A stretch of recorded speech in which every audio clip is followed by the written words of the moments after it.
Ayan si Aaron, masipag at may determinasyon. Hindi katulad ko, puro pasakad sa ulo at consumption.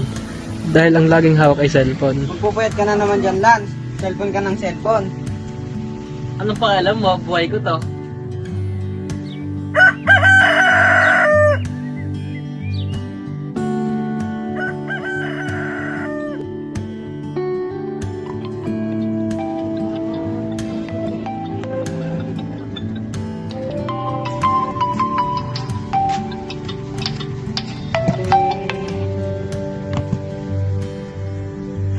Lance. Tanghali na. Bumangon ka na nga dyan. Kilos na. Ako na!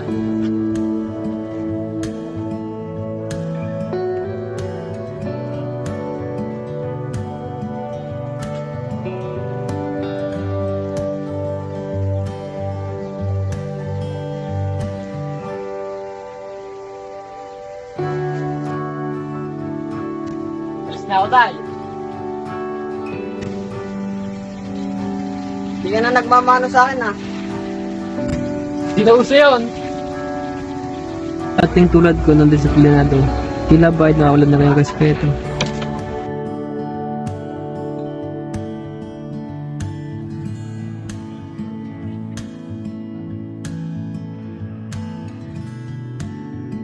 Gigising ng tanghali, lagi na lang nahuhuling. Walang ibang gagawing matino, kundi idoklok ang ulo at yumuko. Wala naman kasi akong balak maging matalino. Hindi katulad ng isa dyan.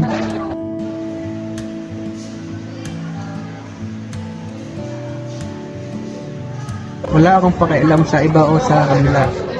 Hindi ko naman naramdaman ang naramdaman nila. Dahil hindi naman ako ay sila. Kaya gagawin ko ang makakaya ko. Mga lang ang gusto ko. Kahit na bagsak ang grado ko.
Ano, wala na ba ikaw sasagot? Ikaw, Jorex! Peter.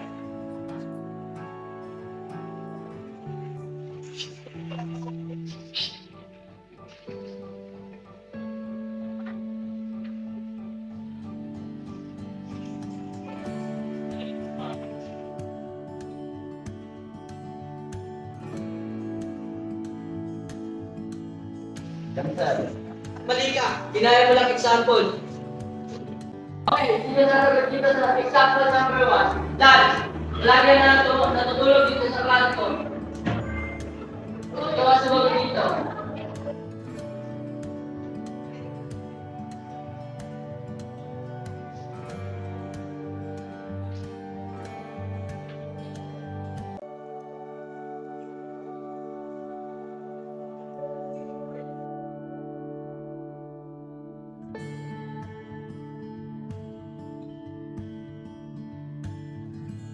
Sasayaw ka lang ng joke. Kung talaga ako ang sasagot, hindi ko pa rin alam ang aking sasagot. Hindi kagaya ni Aaron, alam na alam ang isasagot. Oh, ikaw, Aaron, tumayo ka.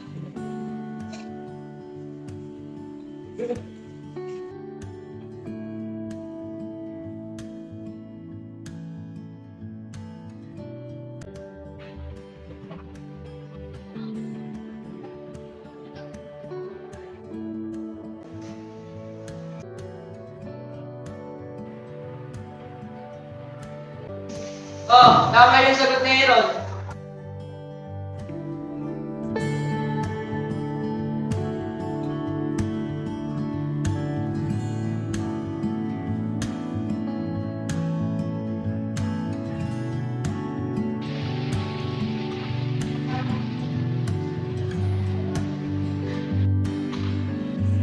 Tama yung sagot mo yan, parang nagwaya. Parang nagwaya yun.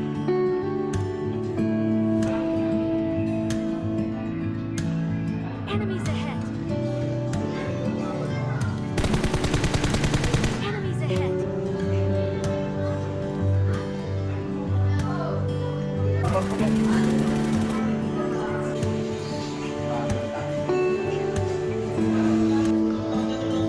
Kaya ang tawag sa akin ay pagbubulakbol.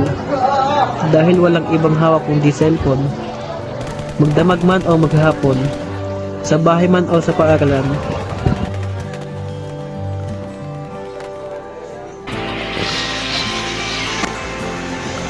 Malis ka rin ba yan? Nakakawin sa iwan. Basta ako walang ibang kinainitan kundi si Aaron na piling laging genius.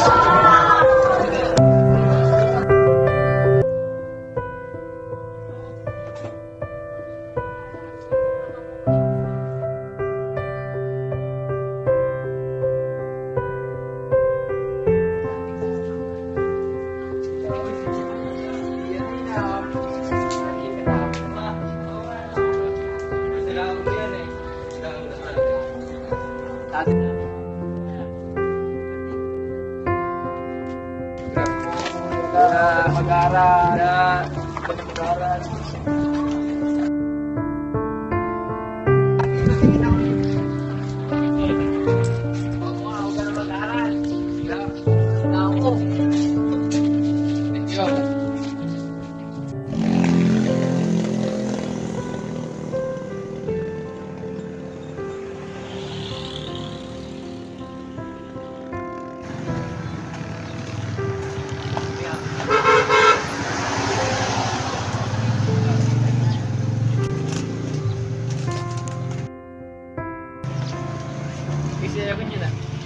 Paano kung bigla magbago ang takbo ng aking buhay?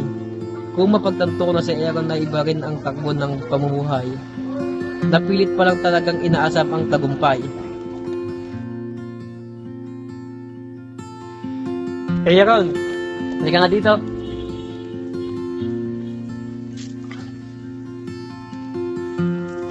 Hey Aaron, ba't ka namumulit ng kalakal? Alam mo Lance, ganyan talaga ang buhay. Kailangan kumayod para mabuhay lang. Maga kasi akong naulila.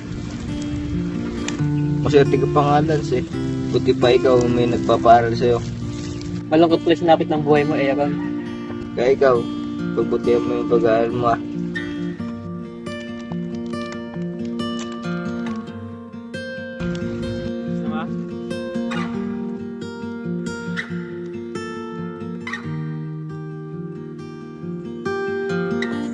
Simula noon, naging magkaibigan na kami ni Aaron.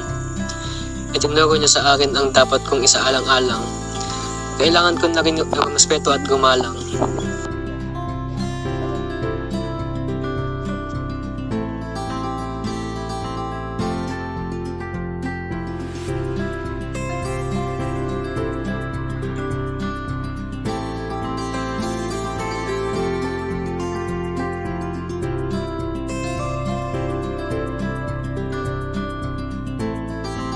Academic Excellence Award is Aaron A. Garcia.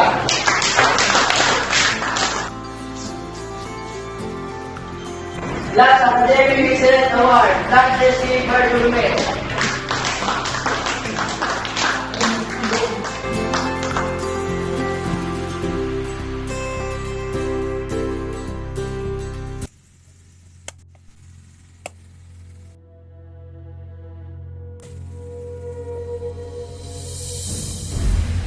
Parang nahirapan na huminga.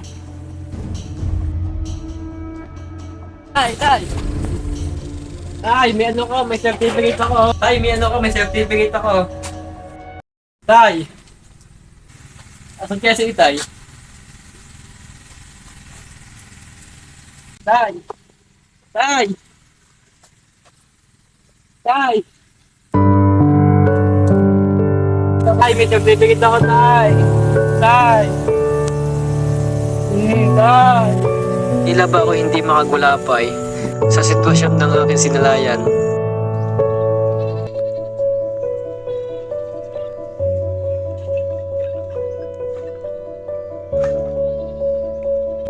Malungkot ka ata ngayon, Lance. Sayang nga lang lahat ng pagbabago ko eh. Alam mo, ngayon lang ako nakakamit ng ganito. Kaya huli na pala na pagtanto ko na dapat akong magbago. Proud pa naman ako sa sarili ko. Kaso, namayapa naman si Itay. Huwag mo nang problemahin yun. Ang mahalaga, pagbutihin mo ang pag-aaral mo. Tutuwa pa siya. Kahit nawala na siya dahil nagbago ka na.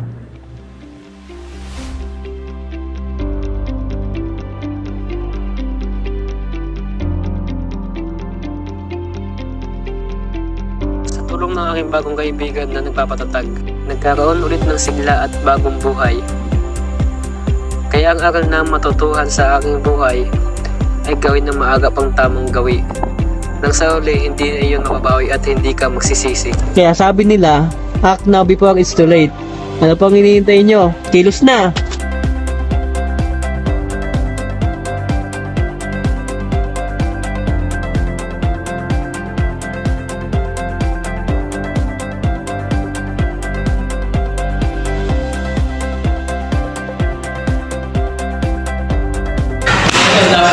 Tama sa gusto kanina, parang gagawa yun.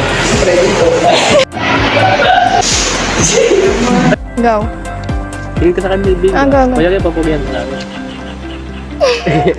Okay. Aaron, huwag kang mulit ng baso.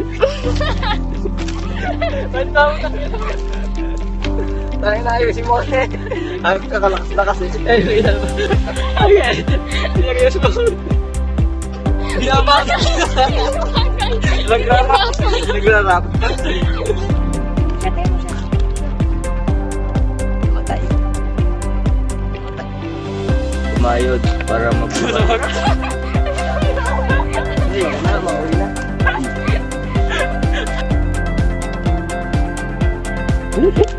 Bibigyan na tawa. Gusto mo ako? Go. Malungkot pala sinapit ng buhay mo, Aaron. Ulit. Oo nga eh. Ay, pasinibig niyan ka. Sama? Tao? Go. Sama? Iwaw ko ang puti.